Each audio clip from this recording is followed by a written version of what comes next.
Hər kəsə salam. Biz bugün sizinlə make-up sentence, yəni cümlə düzəlməsi ilə bağlı olan əsas məqamlara baxacağıq. Bu əsas məqamlardan biri cümlədə sözlərin sırasını düzgün qurmaqdır. Yəni cümlə üzvlərini hansı sıra ilə gəldiyini bilsək, ingilis dilində daha rahat cümlə qurub və danışa bilərik. Bunun üçün bizim belə bir qaydamız var. Bu qayda qısacası baş hərflərlə birlikdə SWOT adlanır. Bunun açılışı nədir? Gəlin baxaq. Subject, verb, object, place, time. Bunlar nə deməkdir? Subject mübtədadır. Yəni cümlə qurarkən ən birinci bizdə mübtəda gəlməlidir. Verb xəbər.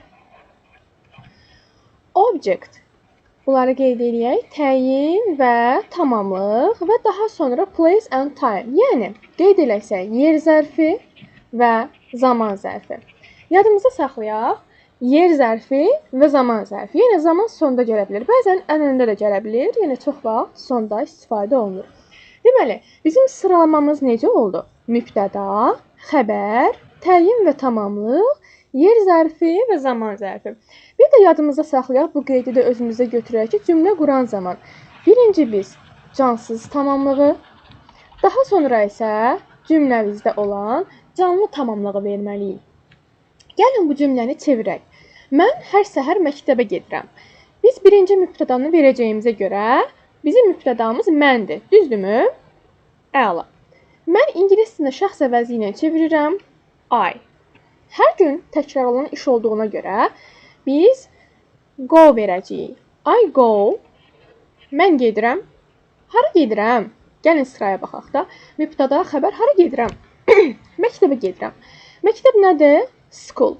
Mən bunun arasına to əlavə edirəm. Niyə olduğunu indi birazdan to'nun funksiyalarını izah eləyəndə başa düşəcəksiniz. I go to school. Nə zaman gedirəm? Hər səhər. Every morning. Deməli bizim cümləmiz necə oldu? I go to school every morning. Mən hər səhər məktəbə gedirəm. İndi isə sizlə baxaq əsas hissələrdən biri olan to'nun funksiyaları. To'nun funksiyaları, yəni funksiya nə deməkdir? Yəni to'nu biz hansı formalarda istifadə edə bilirik. Birinci to'nu biz A, Ə formasında istifadə edəcəyik. Necə yəni A, Ə formasında istifadə edəcəyik? Bu zaman to'nun mənası A, Ə, yəni istiqamət bildirəcək. Mən burada yazmışam I go to school. Yəqin ki, hamınız görürük. I go to school. Nə deməkdir? Mən məktəbə gedirəm, düzdürmü? Buradakı to'nun mənası Ə şəkilçisidir. Yəni, əgər mən nəyinsə istiqamətini bildirmək istəsəm, isminin əvvəlində A, Ə şəkilçisi qismində to'nu verəcəm. I go to school. Mən məktəbə gedirəm. Okay? Məsələn, I go to park. Mən parka gedirəm. İkinci bir mənası isə to iki feilin arasında gələn zaman mag-məq rolunu oynayır. Nə kimi yəni mag-məq rolunu oynayır? İki feilin arasında gələndə məsələn, deyirəm I want to read. Nə deməkdir? Mən oxumaq istəyirəm. Okay? Görürsünüz necə tərcümə olundu? Mən oxumaq istəyirəm. Elədirmi? Mənim əsas feilim, yəni xəbərim sonda gəldi.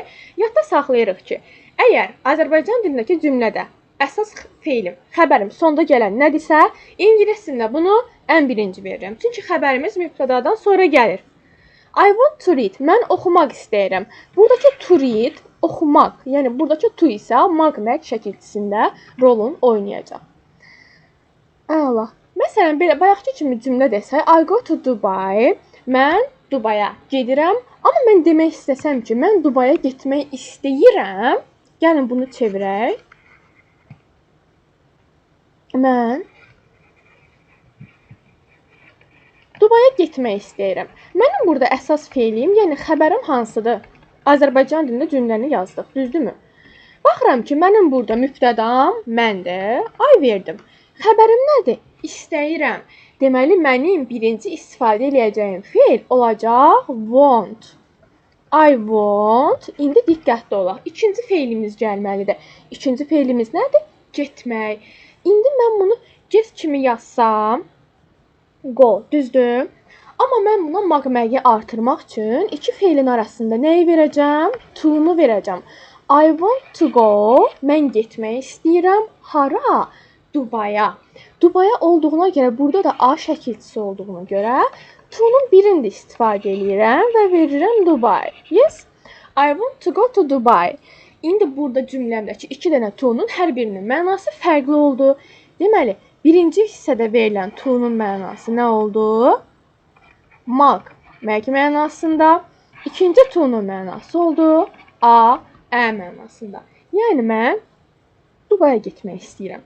Cümlə quruluşu ilə bağlı daha ətraflı məlumat əldə etmək üçün, bu izahların çoxluq təşkil etmək üçün videoları bəyənib kanalıma abunə olmağı unutmayın. Yeni videoların davamı gəlmək istəyirsinizsə, rəylərdə hansı mövzudan izah olmağını istəyirsinizsə bildirə bilərsiniz. Sağ olun, salamat qalın.